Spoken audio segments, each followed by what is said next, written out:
Hello, Dark and Twisty listeners. It's great to be back. I lost my voice for a long time, and that's never happened to me before, so, it's good to be back.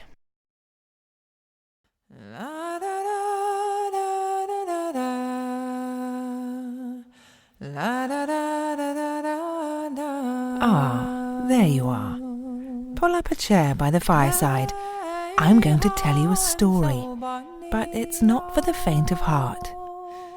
My name is Julia Norton, and you're listening to Dark and Twisty Tales, a weekly telling of the lesser-known and more grisly folk stories and fairy tales. Are you sitting comfortably? Then I shall begin.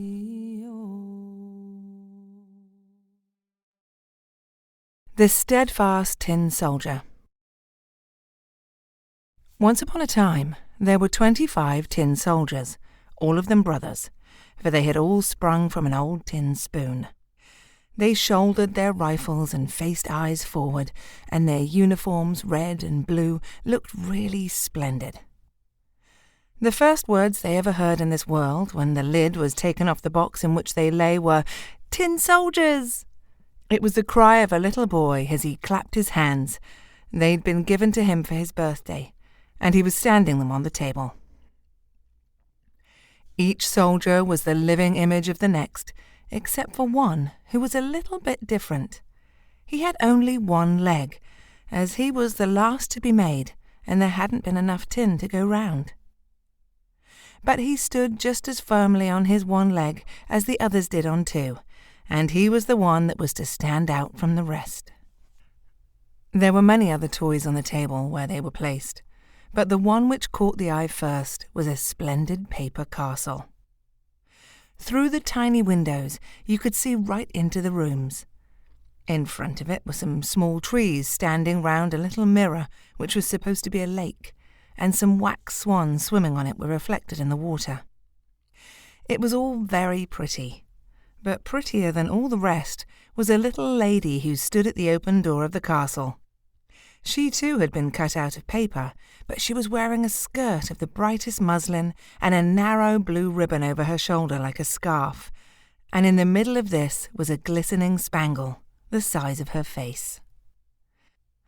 The little lady was stretching out both her arms, for she was a dancer, and she had raised one of her legs so high in the air that the tin soldier couldn't make out where it was, and so thought that she had only one leg, like himself. She'd make a wife for me, he thought, but she's a very fine lady. She lives in a castle. I only have a box, and there are 25 of us to that. It's no place for her. Still, I must see about getting to know her. And so he lay all his length behind a snuff-box which stood on the table, from where he had a good view of the pretty little lady, who kept standing on one leg without losing her balance. Late in the evening all the other soldiers got back in their box, and the people of the house went to bed. The toys then began to play, at visiting, at fighting battles, and at having parties. The tin soldiers rattled their box because they wanted to join in, but couldn't get the lid off. The nutcrackers turned somersaults, and the slate pencil had fun on the slate. They all made such a noise that they woke the canary up, and he began to join in, chirruping away in verse. The only two who never budged were the tin soldier and the little dancer. She stood straight up on tiptoe, with both her arms stretched out, and he was just as steadfast on his one leg, never for a moment taking his eyes off her. Then the clock struck 12, and smack went the lid of the snuff-box.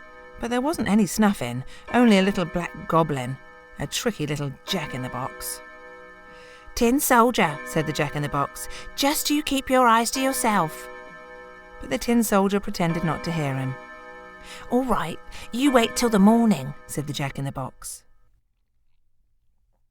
Now when the morning came and the children got up, the tin soldier was put on the window-sill, and whether it was the jack-in-the-box or only a draught that did it, all of a sudden the window sprang open and the soldier fell head first from the 3rd floor. It all went at dreadful speed, and he turned his leg up in the air and came to rest on his helmet, with his bayonet sticking between the paving stones. The maid and the little boy went straight down to look for him, but though they very nearly trod on him, they didn't see him. Had the soldier cried, "Here I am," they would most likely have found him, but he didn't think it proper to shout when he was in uniform. Then it started to rain, and the drops fell faster and faster, till it became a regular downpour. When it was over, 2 street boys came along. "Hey, look," said one of them, "it's a tin soldier. We'll give him a sail." So they made a boat out of newspaper, put the tin soldier in the middle, and sent him sailing away down the gutter, while they both ran alongside, clapping their hands. Dear me, what big waves there were in that gutter, and what a current! But then it had just been pouring. The paper boat kept bobbing up and down, and every now and then it would twirl right round, making the soldier feel quite giddy. But he remained steadfast and never flinched, eyes forward and shouldering his rifle. All of a sudden, the boat was swept under a covered drain. It became as dark as it was at home in his box. "I wonder where I shall go to now," he thought. "Ah, yes, the Jack-in-the-Box is to blame for this. Oh, if only the little lady were in the boat with me, it could be twice as dark for all I'd care." Just then, along came a big water rat that lived in the drain. "Have you got your passport?" demanded the rat. "Show your passport." But the tin soldier never said a word, only clutched his rifle more tightly than ever. The boat tore along with a rat after it. Ugh, how it gnashed its teeth and shouted out to sticks and straws, "Stop him! Stop him! He hasn't paid the toll! He hasn't shown his passport!" But the current grew stronger and stronger. The soldier could already see daylight ahead where the drain ended, though he could also hear a roaring noise fit to frighten any brave man. Just to think of it, where the gutter ended, the drain emptied itself into a great canal, and that was as dangerous for him as sailing down a big waterfall would be for us. Already he was so close that he couldn't stop. Then out rushed the boat, with the poor tin soldier holding himself as stiffly as he knew how. No one was going to say that he blinked. 3 or 4 times the boat spun around, and by now it was full of water to the very top. Sink it must. The tin soldier was up to his neck in water, and deeper sank the boat. The paper came further and further apart, and now the water closed over the soldier's head. At this moment, his thoughts turned to the pretty little dancer, whom he was never to see more.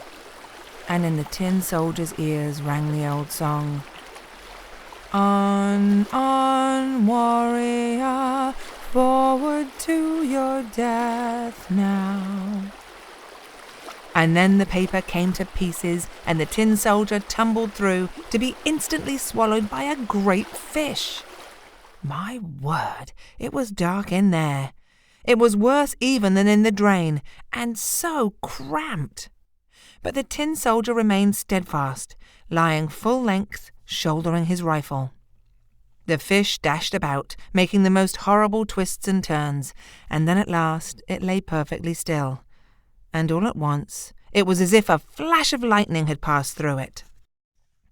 The light shone quite brightly, and suddenly there was a cry of, "Tin soldier!" The fish had been caught, taken to market, sold, and brought into the kitchen, where the maid had cut it open with a big knife. She picked the soldier up by the waist with her finger and thumb, and took him into the sitting room where everybody was eager to see this remarkable man who'd been travelling about inside a fish. But it was nothing to the tin soldier. They stood him on the table, and there— well now, what a strange world it is. The tin soldier was in the very room he had been in before. There were the very same children, and the toys standing on the table. The splendid castle with the pretty little dancer still standing on one leg with the other high up in the air. She too had been steadfast. The tin soldier was so touched that he could have wept tin tears, only that wouldn't have done at all. He looked at her, and she looked at him, but neither said a word.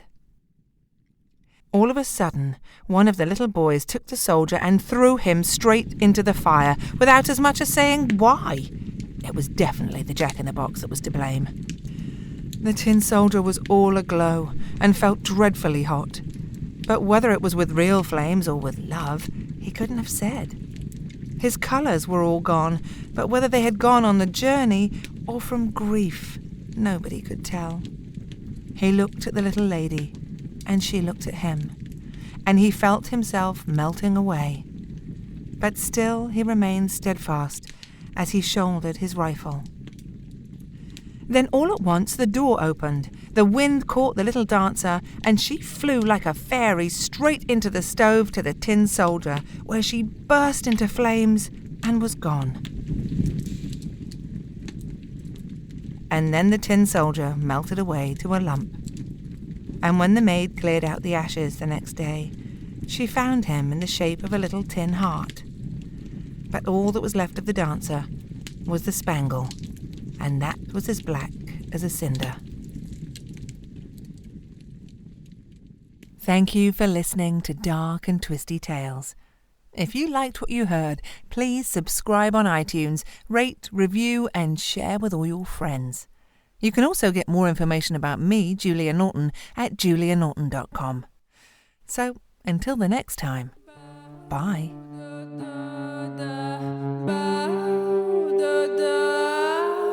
Bye.